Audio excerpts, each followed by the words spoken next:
જે મારો પોતાનો અનુભવ છે હું તમને કહું કે આ કોવિડ યુગની વાત છે કે જ્યારે મેં મારા સગ્ગા બનેવીને મારી નજર સામે 38 વર્ષનો અમે ગુમાવ્યો મારી જ હોસ્પિટલમાં કોવિડને કારણે. અને ત્યારે એવું હતું કે તમને ખબર છે કે કોવિડ ડેડ બોડી સાથે 4 જ જણ અલાઉડ હતા, તો એ 4માં હું હતો એને સ્મશાનમાં લઈ જવા માટે. અને ત્યારે એટલા બધા ડેડ બોડીઝ આવતા ત્યાં આગળ કે વેઇટિંગ હતું. ઇલેક્ટ્રિક સ્મશાન બંધ હતું અને જે લાકડાની ભઠ્ઠી હતી એ ઘણી બધી એનો ઓવરટાઈમ ચાલુ હતો.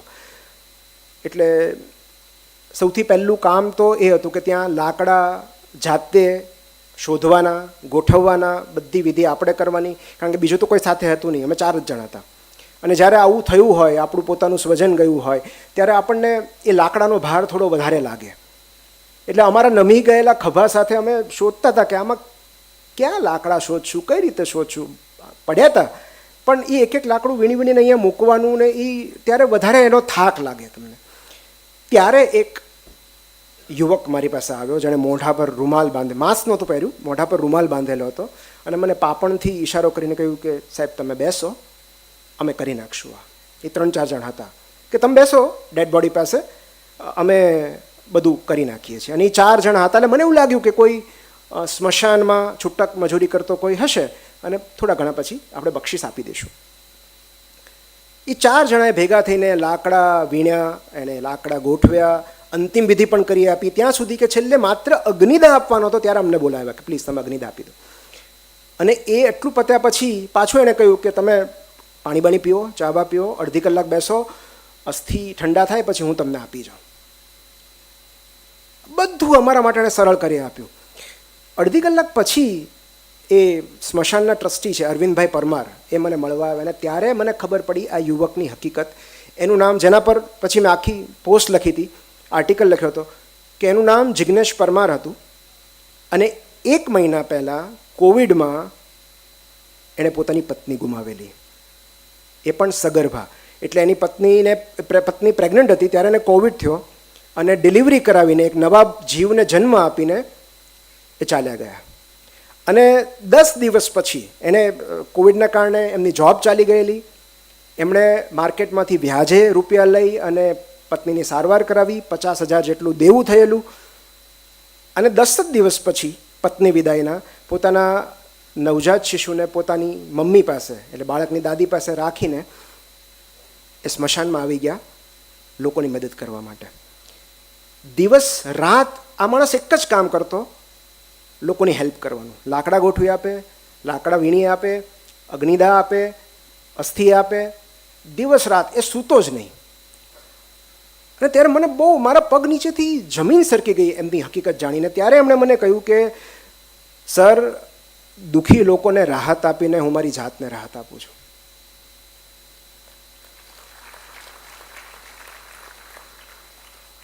પછી તો મેં એક ફેસબુક પોસ્ટ મૂકી હતી ને વિધિન 30 મિનિટ્સ એનું બધું દેવું ચૂકવાઈ ગયું.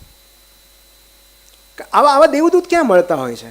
પણ એના શબ્દો મને બહુ ગમ્યા કે દુખિયારાને રાહત આપીને હું મારી જાતને રાહત આપું છું. This is the only way. મને એવું લાગ્યું કે જો મારે આ શોકમાંથી બેઠા થવું હશે તો આની સિવાય બીજો કોઈ રસ્તો જ નથી મારી પાસે.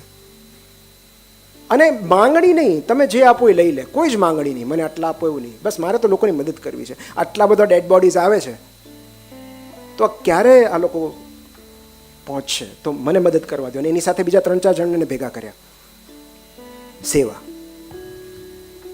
બીજો રસ્તો. ત્રીજો રસ્તો અગેન એક સુંદર, આ વાર્તા મેં અનહદ બાનીમાં વાંચી, પ્રિય સુભાષ ભટ્ટે લખેલી છે. જ્યારે નવનીત સમર્પણમાં લખતા કે એક પારસી ધર્મગુરુ હતા રવિ મહેર કરીને.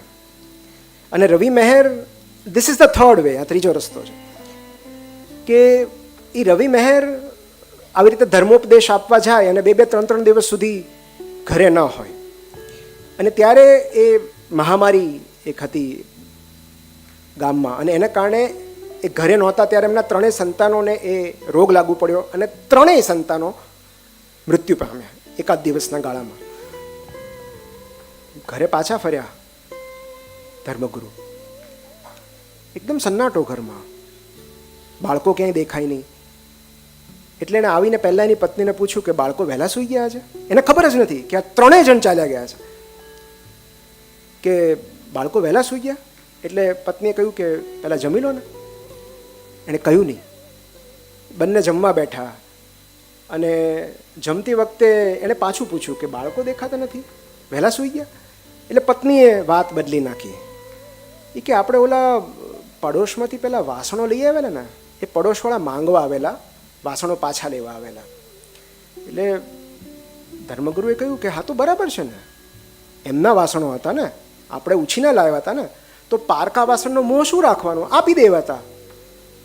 આણે કહ્યું કે મેં આપી દીધા, તમારી વાત સાચી છે. થોડી વાર પછી આમણે પાછા બાળકોને યાદ કર્યા. ત્યારે એમના પત્નીએ કહ્યું કે સ્વામી આવો, મારે તમને કશું બતાવવું છે. એના અંદરના ઓરડામાં લઈ ગયા અને એના પલંગની નીચે 3 શબ પડેલા હતા, 3 ડેડ બોડીઝ પડેલા હતા, આપણા સંતાનો. અને ધર્મગુરુ ધ્રુસકે ધ્રુસકે રડ્યા. ત્યારે એમના પત્નીએ કહ્યું કે તમે જ તો હમણાં કીધું પારકા વાસણોનો મોહ શું રાખવાનો. ઈશ્વરે આપ્યા હતા, એમણે પાછા માંગી લીધા. આપણે એમની પાસેથી ઉછીના લીધા હતા ને, ઈશ્વરે આપ્યા હતા ને, તેણે પાછા માંગી લીધા. એને માંગવાનો હક છે, આપણે આપવા પડે. રૂમીનું એક બહુ જ સરસ કોટ છે, મને એટલું ગમે છે કે the science is learned by experiments. તમારે જો વિજ્ઞાન શીખવું હોય તો પ્રયોગો કરવા પડે. The art is learned by practice. Practice વગર, રિહર્સલ વગર તમે કળામાં પારંગત ના થઈ શકો. And the detachment is learned by companionship. જ્યાં સુધી તમે કોઈનો સંપૂર્ણ સાથ નથી નિભાવતા સમગ્રતાથી, ત્યાં સુધી તમે ડિટેચ ન થઈ શકો. તો આજે ત્રીજો રસ્તો છે, એ છે સમજણ અને સ્વીકાર, જે સૌથી અઘરો છે. ચોથો રસ્તો થોડો સરળ છે અને બધા માટે એપ્લિકેબલ છે, પ્રેક્ટિકેબલ છે, અને એ છે story telling. Narrate your loss. દુઃખની વાત કહો તમે કે વોટ ઇઝ બોધરિંગ યુ. અને એટલે જ મેં કાલે એવો આગ્રહ રાખ્યો કે નિમેશભાઈ ભલે રડે પણ એમણે એમની વાત કહેવાની છે. કારણ કે દરેક વાર્તા સાથે કથા કહેવાથી કથા નથી બદલાતી, કથાકાર બદલાય છે. દરેક વાર્તા સાથે જ્યારે જ્યારે તમે તમારી સ્ટોરી કહો છો ત્યારે તમે થોડા થોડા હીલ થતા જાઓ છો, તમે એને ડિફરન્ટલી કહેશો.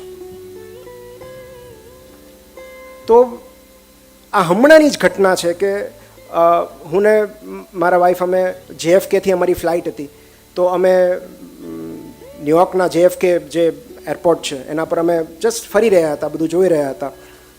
ત્યાં એક અદ્ભુત વસ્તુ મારી નજરે પડીને આવું મેં ક્યાંય જોયું નથી. બિલીવ મી, કોઈ એરપોર્ટ પર, કોઈ પબ્લિક પ્લેસ પર મેં આવી સ્પેસ નથી જોઈ. ઉપર લખેલું હતું, પહેલાં તો અમને નવાઈ લાગી કે આ શું છે.